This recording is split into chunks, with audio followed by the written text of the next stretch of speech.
Hello, everyone, and welcome to the One More Film Blog podcast, the podcast arm of One More Film Blog, run by me, Ken Moorfield. This is episode number 2 for July 2026. Our topic is Supergirl, directed by Craig Gillespie, and my co-host today is Prisca Bird. Prisca, thank you for joining me. Thank you so much for having me, Ken. I'm really excited to talk about the movie with you.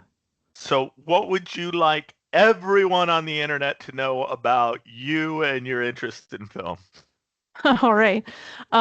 So I have a master's degree in history from Baylor University, and during my course doing graduate work, I would work with film as much as I could, analyzing, looking at the historical context of different films and how they kind of act as primary sources and give us a good window into what people are thinking about or how they're dealing with particular issues. So when I watch a film, I'm always thinking about what does this film say about the period in which it's created?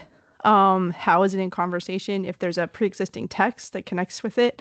And so it's so fun to talk about Supergirl today because we have both a really interesting kind of social context for the summer of 2026 when this film's being released, in addition to a pre-existing graphic novel that's a really compelling piece of literature on its own. So excited to be Absolutely. here. I get to do film with the arts and faith community, which you're also involved with, spearheading that. So real pleasure to be able to talk with you. Yeah, thank you. So, one of the reasons why I wanted to discuss Supergirl was because of the way that I was unsatisfied with the responses to the film. I felt like the choices that I was given were either to trash the film and hop onto the bandwagon of a polarized, it's woke, it's liberal, it's bad, it's feminist, and those are all the reasons why it's bad, or it's great, it's wonderful, and the people, anyone who is disappointed is just a misogynist, uh, woman hater who is upset at having a female heroine. And I was slightly disappointed in the film, but I didn't consider myself to be a misogynist female hater who was incapable of liking all of this material or predisposed to dislike it. I'll talk about the reasons why I was slightly disappointed in just a second, but I wanted to get your just sort of initial impressions of the film overall and why you wanted to talk about it, if that's an extension of what you've already said. That's great. I really dislike how the discourse over this film has been split into those two camps. That it's either you don't support strong female leads, and or you're too woke or whatever, just decides arguing at each other. And what really it comes down to is looking at this film as a piece of art. Mm-hmm. And ideally, I think your appreciation for it would deepen if you've read the graphic novel. So, for people who are fans of the graphic novel, the screenplay is based on Supergirl, Woman of Tomorrow by Tom King. And one of the things that I I had a thought about copy with the laying around that I Supergirl, was trying to hold up, but I can't find it. So, yeah, okay, it looks like that. yeah, it looks like that. And uh, one of the things that I think interesting about this film, Supergirl, is it has the ability to appeal to a variety of different audiences. So there's the built-in audience who read this comic series when it was released, loved it, connect with the character. There's people who jumped on, the superhero movie bandwagon. Maybe they really enjoyed last year's Superman and they saw the cameo appearance, from Kara at the end and they were excited. They like Crypto the dog. They want more of that. They want a good summer popcorn blockbuster type film. And and then there's people like myself who I have a complicated relationship with superhero movies because oftentimes they bore me because I think they just kind of set the same thing up over and over again. Occasionally you have things that break out from that. But by and large, but I wanted to see this film because I really liked Superman last year. I enjoyed what James Gunn did with it. And I wanted to see what he did with the story. My initial impressions of the film were that it was okay. Like it was entertaining. There were some fun elements to it. I enjoyed the intergalactic public transit sequence of, Supergirl and Ruthie on essentially what is public transit with all the weird creatures and all the personal habits that we don't enjoy when you're shared seat space with, people you don't know. That was fun. And there was a little bit of road trip elements. They stop at this space convenience store and she buys a slushie and, eating snacks and things like that. I was like, oh, that's fun. Like that's being a little bit inventive. Sort of haven't seen that before. But what I was disappointed as I watched the film is I just kept thinking of other films that had these elements but did it better. And I know Mm, we'll talk later in the podcast about that, but I just kept thinking about True Grit. I kept thinking about Mad Max Fury Road. There's even an element of Casablanca in there. And I was like, I've seen this story before, and I don't think it's a crime to repeat narratives or archetypes or things like that. I don't think that's wrong. But if you're going to do it well, you have to have the heart behind it to really draw the audience in and to win them to your characters. And I hmm feel that some of the storytelling choices in Supergirl just did not allow us to fall in love with this character, to really hmm connect with her. And I think it's like self-sabotage. It's not a fault of Millie Alcock's acting at all. I think it's the script. Well, you anticipate where I was gonna go next, which is to say, um, I'm glad that we're both in that middle ground. I didn't hate the film. I mildly enjoyed it. I would probably give it a marginal thumbs up, and yet I was disappointed. And when I think about why I was disappointed, um, I know that the film was built up in my mind because James Gunn had spent 2 years talking about how great the screenplay was. This was the first one we greenlit because the story was ready to go. It was a good story. I'm not going to rush anything into production until the screenplay is polished. And I thought the story, or not the story, because the story itself from The Woman of Tomorrow is excellent, but that the screenplay was the weakest element. Um, so I see you nodding. That was one of my three claims I was going to make and see if you agreed. It sounds like you agree? Yeah, absolutely. Okay. It's a weak screenplay. I And they really don't give Supergirl a lot to work with, and even the supporting actors don't have a lot to yeah, work with. They're trying their best, but and the second, yeah, I'm glad that you pointed out since Millie Alcock got so much of the pre-release focus, that I don't think it's her problem at all. no. I think they saddled her with a character that I ultimately was surprised to find myself disliking. That I felt like one of the things that excited me about the film is that I actually think Kara, we debated before whether it's Kara or Kara. I've always heard it pronounced Kara.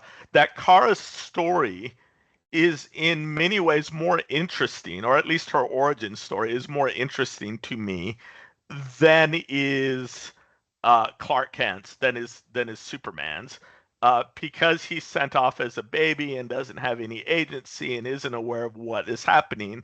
Um, that her character and her backstory is more interesting, and so I was surprised that um, her character seemed to be one note. I described it as a hot mess, and while I think that um, worked well in small doses in Superman, it's hard to hang a whole movie around that. Um, and maybe as we get into specifics, I will say that that leads into the third reason, which is to say, I think the film fundamentally messes with its depiction of Kara's story and character as a trauma story, as um, Kara's motivation or origin being ultimately a PTSD story or a trauma story. Hmm. Um, and the way that it depicts trauma, I found to be very one note and maybe a little false as someone who's experienced a great deal of trauma in my life.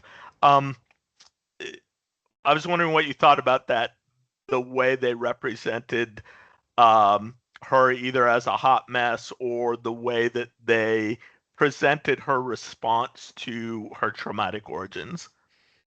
Yeah, I definitely think they were going for, this is sort of the aftermath of Guardians of the Galaxy, where it's like, we like these gritty, hot mess kind of hero types, and we've got to, if Superman's way over here, then we've got to put Supergirl way over on the other side of the spectrum. And I think that that reduced her character in a way that made her unlikable when I Mm, wanted to like her, because I don't, I mean, I will admit, I am predisposed to just love goody two shoes superheroes like Captain America and Superman because I appreciate their virtue in an age of antiheroes where we just get peddled nothing but antiheroes. I'm like, thank you, someone who's trying to do the right thing.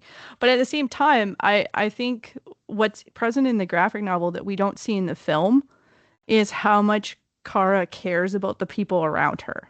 yes. Strangers especially, and that she feels deeply and that she's not out in space just getting blasted because she can't handle her reality. She's celebrating her birthday. She does have the weight of carrying her memories of those she's loved and lost with her, but it's not the only reason that motivates her, and it's not the and she's not trying to escape from it. So in the film, there's one thing I thought they did well. So I think you and I are going to pick apart a bunch what Hmm. we didn't like about her trauma, but I want to give them credit for doing one thing that I thought worked really well. And it's in a scene where we have a cameo appearance from Superman played by David Corenswet, and it's when Kara first arrives she lands in her escape pod, and Superman is trying to talk to her and he's speaking English and she doesn't understand him, and he realizes like she's trying to communicate with her and it's not connecting, and it gets more and more awkward the harder he leans into trying to be nice to her. And he even critiques himself where he's like, oh, you don't speak English, and he starts like talking louder, and then he's like, why am I talking louder to you, which was a great laugh. And he's trying to sell her on like, you'll love Earth, because he does understand that she's at maybe a superficial level, he thinks he understands what she's lost, right? So Hmm. he's not going in this Hmm. conversation just totally ignorant. He knows that she's lost her entire civilization. Um, but he's like, don't worry, you'll love it here. You're gonna go to the city. And he's like talking about Kansas. Oh wait, you don't know what Kansas is? And he's like, bowling is fun. And I laughed at this a lot because on one hand, I think it shows again kind of the goodness and naivety of Superman that is Hmm. endearing to me. But on the other hand, I think it was a great representation of what it feels like to be someone who has experienced serious trauma, and you have a person who hasn't actually experienced suffering and they're trying to relate to you. And Hmm. oftentimes they're very well intentioned. They have a kind heart. They're trying to connect, but they talk to you from a position of like, no, surely see all the things that are still good in this world. And here's these things that I really like and I connect with it and it works for me, so it should work for you. And the reality is that for most people who are carrying deep pain, that's not something that they can just connect with. So Right. whether it's physical or familiar trauma, when people come to you and they're like, "Don't worry, you'll love this thing," or "This thing will work out, no problem. You've got a reason to live." That doesn't always work, and I think that scene actually illuminated that really well, of what Well, it feels like to be hurt and talked at. yeah.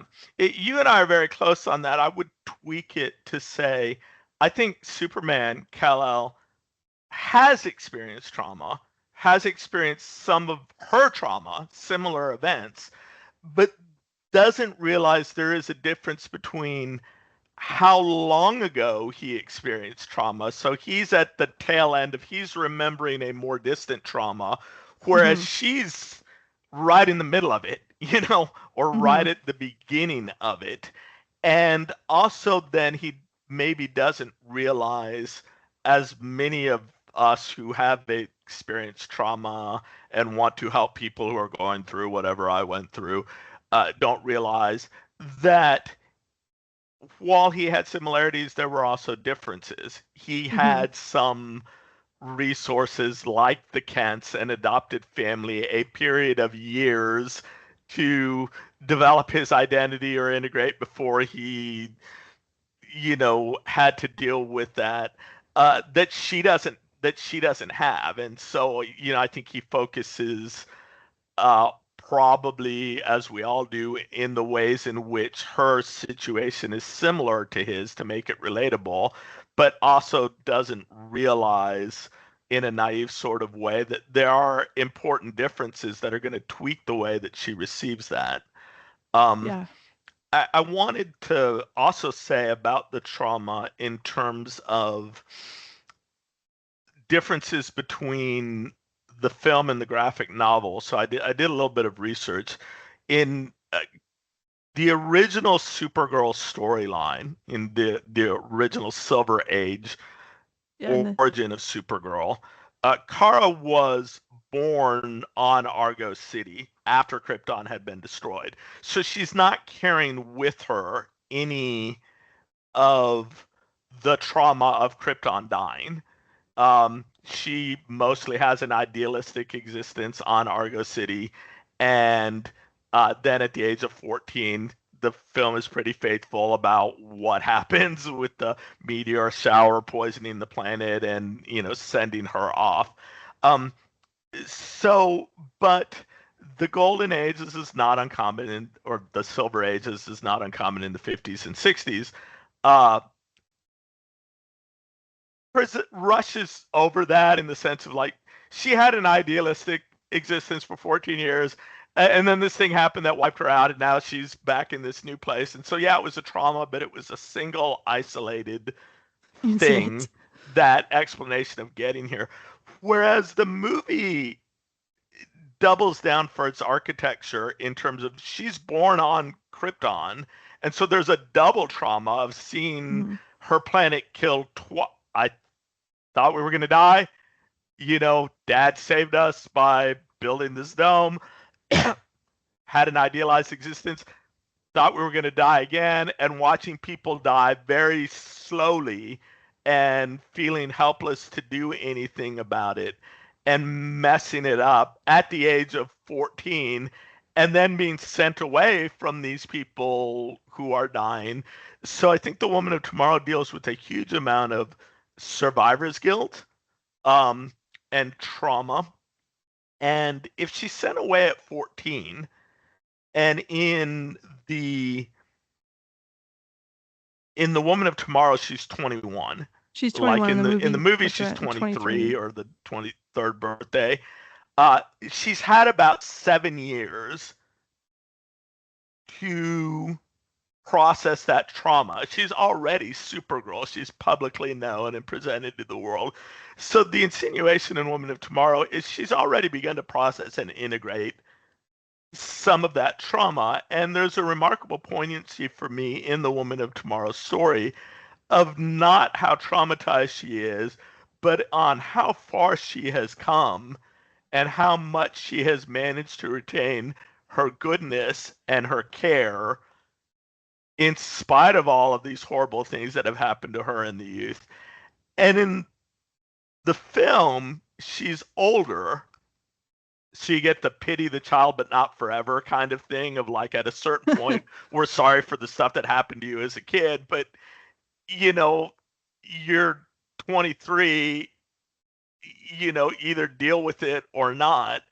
And like for instance, I think of the episode in the incident right in the beginning where Crypto pees on the Yeah, the picture of newspaper. Superman on the newspaper, and she's like, Superman's "Oh, face. you got most of it on there or whatever."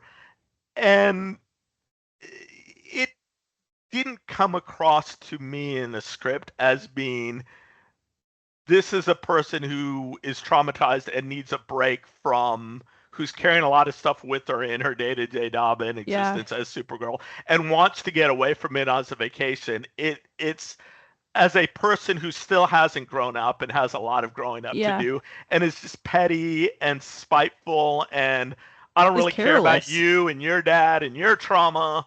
I just care about my dog, which I think there's genuine reasons why she would be concerned about bringing Ruthie along and not want Oh, for sure. Ruthie to spiral down the thing of vengeance. But in the movie, it just comes across as like, F you, I don't really care about you or whatever. And that seemed to me to just, uh, you know, dumb down or water down the complexity of her inner life and her character in ways that I just found so much less interesting and appealing and exciting than what they could have done.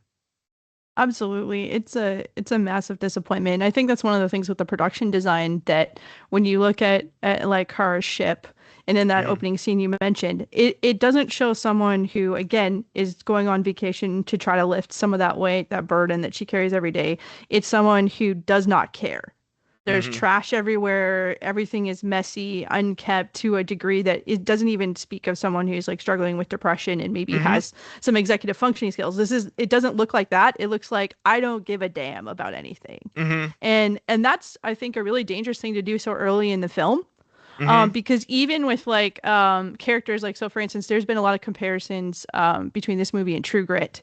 And you Hmm. have a figure like Rooster Coburn who is a difficult guy to be around, right? Hmm. He's a salty sea dog. He's of the, you know, of the West.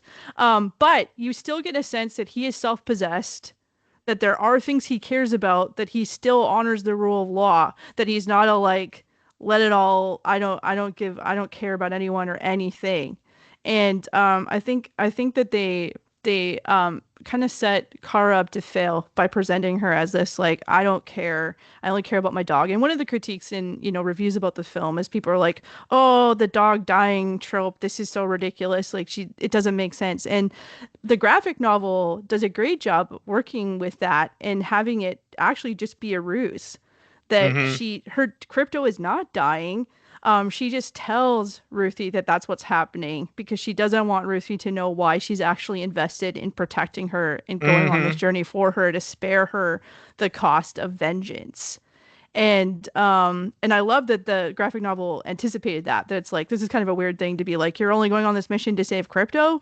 Yeah. Not that we don't love Crypto the dog because we do. Hmm. But it is I thought that was quite sad. And there's another thing that the graphic novel really does is that it shows that Kara is at the point in dealing with her trauma that she actually can participate actively in healing Yes. gestures for other people. So we see her in their pursuit of Krem of the Yellow Hills that they stop at these different planets that have been devastated by the brigands. And she uses her powers to do things like dig graves. Her X-ray Uses her vision. X-ray vision to find the DNA of the alien who did not know where the body of her daughter was and gave Yeah, her closure of like I identified the grave that she helps this one like giant warrior who can't mourn her family. She provokes Mhm. her so that she can express her rage and physicality, and then she embraces that warrior as she sobs. And Mhm. I was like, why can't we see this Kara? And I know they want a PG-13 rating, and I respect that. But I think there's ways to show this without traumatizing adolescent audiences who would come watch this or families who come watch this. It's a depth to Kara's character that I think is just so compelling. And the Mhm. fact that it's not present in the film to me is just so frustrating. I was like, why would you leave this out? Because it just shows how loving she is and how much I think one of the what we want to show people in their responses to trauma is that you can pursue healing Mhm. and that one of the ways to have healing is to care for other people and to be present with them in their pain and that there are practical things you can do that make a difference and she's doing that and I don't Right. understand why they would leave that out of the narrative Right. because that's what would differentiate it from all these other films and these other kind of plot points that they're snatching from other narratives. Or on a very small level, um, the Woman of Tomorrow, like True Grit, is narrated by Ruthie, and as an adult Ruthie looking back. So she has both the child's experience, but also the adult perspective of things I didn't understand Yeah. at the time, which I understand that's hard to do. But there was like one instant where I think they're on the Martian train or bus, or whatever, and Ruthie has to use the bathroom, and because of where she's grown up, she doesn't know how to use the public Yeah. restroom and has never been taught to wash her hands. And there's just a simple little scene of Kara teaching her how to wash her hands afterwards. And I think Ruthie, the narrator, even says, you know, she had this reputation of being big and powerful and Yeah. strong and all of these things and whatever, hot mess. But what I remember, my experience of her was that she was kind to me. When I was, Yes. when I was a child, she was kind to me. And I think I could sort of see the people not wanting to lean into that trope of female heroines always have to be nurturers. But I think they're so afraid of falling into that trope of we have to be nurturers that they went knee jerk in the other direction, which is Too they far. have to be they have to be tough as nails and not care about anything and almost anti-feminine. And I don't think Yes. feminine has to mean, just as I don't think feminine has to mean blonde and beautiful and all of the complementarian. It also doesn't have to mean you know independent or whatever. I mean, I think it can mean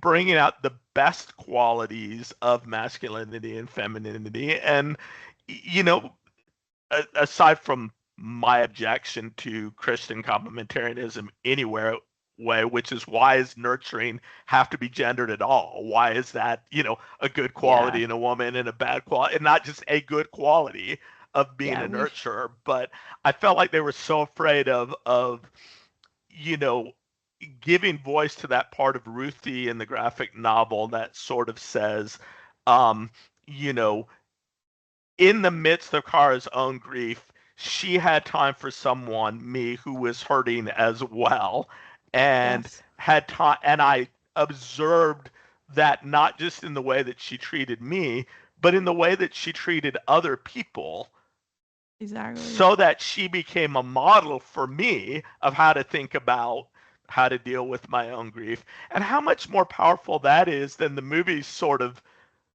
thing at the end of I saved you from killing him. I killed you so you didn't have to walk around with that grief.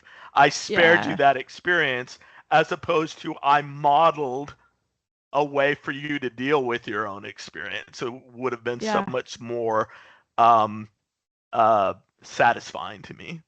Absolutely. And I one of the things too that they I think missed out on is Ruthie as the narrator in Woman of Tomorrow. She points out this strain. One of the forms of trauma that Kara carries is the strain of caring. So she has the fact that she has this heart that loves other people. Ruthie observes that her power isn't one of action, but of restraint, endurance, and passion. And I love that is not something that's gendered, right? Men or Hmm. women could be heroic in this way that they show restraint, endurance, passion for the things they care about. And Ruthie talks about how like she knows that it takes a physical toll on Kara to interact with people who don't have the powers that she has. Right? She Hmm. holds back her heat vision so she can look you in the face. I love that phrase from the graphic novel. I just Hmm. thought it was so beautiful. This idea, right, that she lives her life in pain because she does want to connect with the people around her. She wants them to be safe. She wants them to thrive, and we just don't get any impression of that in the film at all. And Hmm. I think that's a shame because a lot of women, I think, would connect with this idea of seeing a representation of the fact that to care about the people around you Hmm. costs you something Yeah. physically, mentally, emotionally, spiritually. Like this is it, there's a real cost to that, and I wish that that could be shown because it does feel like okay, we need to show these strong, empowered women. We don't want to show or they need to be badasses, but we can't. They're too nurturing, and we can't have this medium ground because the reality is that most people are very complex, Yeah. and Well, you have also space for this.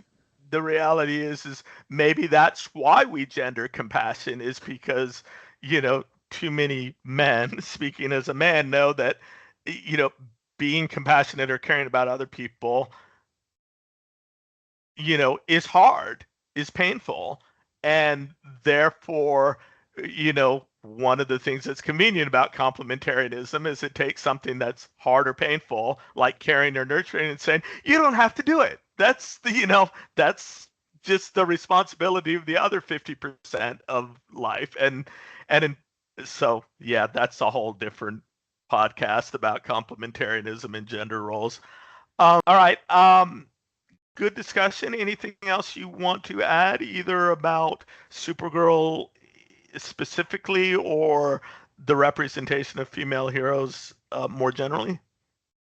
I think we've covered most of it. I would just say, I hope that audiences keep instead of getting involved in this kind of acrimonious shouting match between both sides of saying you don't support women or you're too woke. I really wish that what people would ask for is better storytelling and saying like please give us characters that we invest in because we see their humanity and we can see their flaws because I know for myself I push my own biases against seeing women who are hot messes because Mm-hmm. I find that alienating and I don't like it, but I was like there could be good in that and not just Mm-hmm. trying to be like no I need all my women to be super virtuous.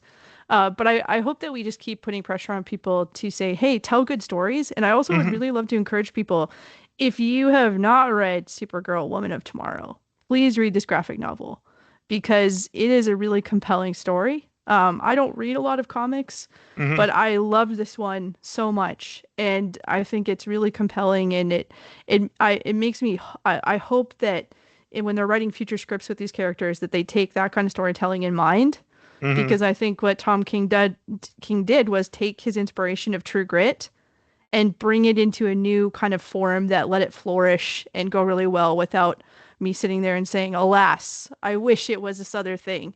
And there's like a little Easter egg, I think, in the opening scenes of Supergirl when she's watching a movie in her ship with Crypto, and you see a shot from Casablanca. Yeah. And I was like, okay, so you want this to be sort of like if people have seen Casablanca, you're bringing that energy into why she would respond to Humphrey Bogart's character. But I'm like, if you're gonna do that, do it well, because you Right. can make that reference, but carry it out well, because you don't get the sense of her being transformed, or how is this a sacrifice? And I think too in the graphic novel, Supergirl is not ashamed to wear her uniform.